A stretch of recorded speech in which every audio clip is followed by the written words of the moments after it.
nature, where life is so beautiful and so free.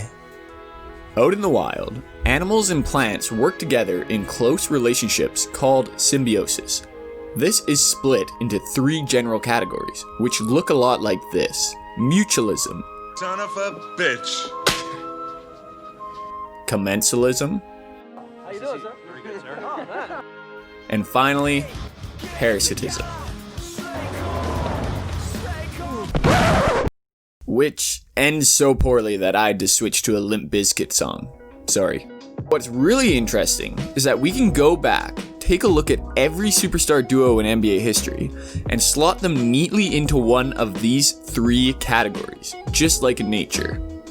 Take the humble bumblebee, for instance.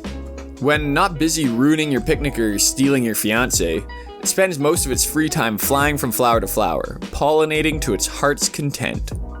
This is an example of symbiotic mutualism, as it is mutually beneficial to both the bee and the flower. The bumblebee collects sweet pollen, brings it home where it is then made into honey. The plant collects some of the pollen the bee left behind from another flower, using it to reproduce.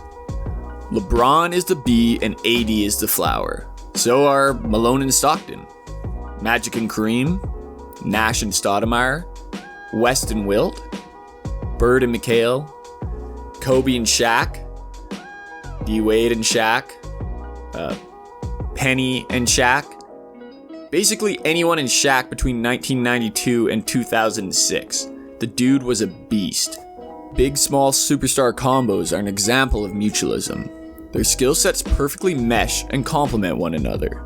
One sets up the play, the other finishes it. One scores from the perimeter, the other in the paint. How they play helps one another succeed. It's what made the prospect of Chris Paul going to Milwaukee this offseason so enticing for a lot of NBA fans.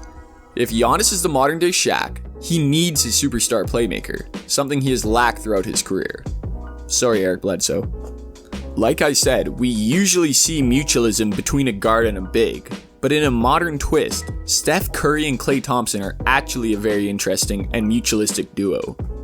Their combination of pinpoint shooting and off-the-ball movement basically turns each one into a neutron star on the court, using their massive gravitational pulls to bend defenses away from one another, creating open threes where there shouldn't be open threes for 2 of the best shooters in NBA history. Now on to our second form of symbiosis, commensalism. Out in nature, commensalism is actually very similar to mutualism. Take a rhino and an oxpecker bird, for example. The oxpecker eats fleas off the rhino, both feeding itself and helping the rhino out. There's a slight benefit to both, but they do not live off one another like the bumblebee and the flower. The oxpecker could find food elsewhere, and the rhino could live with fleas. Nobody dies. Kawhi and Paul George are the perfect current example of a rhino and an oxpecker. Despite what recency bias might tell you, they're both great players, but they just kind of exist beside one another. There's not that synergy of LeBron and AD. Their skill sets work together, but they don't really mesh. They might help one another succeed, but it's more due to individual greatness. They're the definition of commensalism. Both have complete skill sets, but both play on the perimeter and work better with the ball in their hands than out, and skill overlap stops them from truly feeding off one another. They're not alone in the commensalism superstars bucket. Monte Ellis and Steph Curry are another recent example. The 2 seasons before he was traded, Monte averaged 26-5 and 24-6. But the Warriors realized that while he and Curry could have success together, they didn't complement each other. Basically, every shot Monte took meant one less shot for Steph. They realized they could trade him for players with more synergy with Steph, and that worked out, okay. LeBron and D-Wade and Jordan and Pippen are 2 of the greatest duos in NBA history, but they're still examples of commensalism, and that's just fine. Commensalism and being unsuccessful are not synonymous. Just look at the success of the Blues Brothers. Both were fast-talking troublemakers, with tons of skill set overlap when compared to a duo like Detective Lee and Detective Carter from Rush Hour, who are a perfect example of mutualism, but they still saved an orphanage from foreclosure. There's no denying both LeBron and D-Wade and Jordan and Pippen shared a ton of skills. None of them were great outside shooters. All four were awesome with the ball in their hands. All four were great playmakers, and all four played on the perimeter. Skill, set, overlap. Commensalism. Now, finally, we get to parasitism, the ugly stepsister of the symbiosis family. Here are two perfect examples of parasitism. First example is the tapeworm and the human. The tapeworm attaches to the intestines, feeding off everything we eat. In turn, we try to kill the tapeworm. Everyone is worse off for getting into this relationship. The second example is James Harden and Russell Westbrook. That's it. Their picture is next to the word parasite in Webster's dictionary.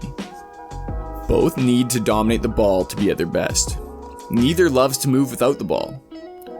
Westbrook's awful shooting hurt Harden's ability to drive, while Harden's absolute unwillingness to change his playstyle hamstrung Westbrook's best attributes.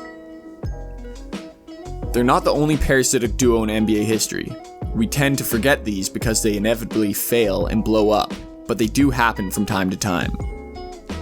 Carmelo and AI on the Nuggets is another example.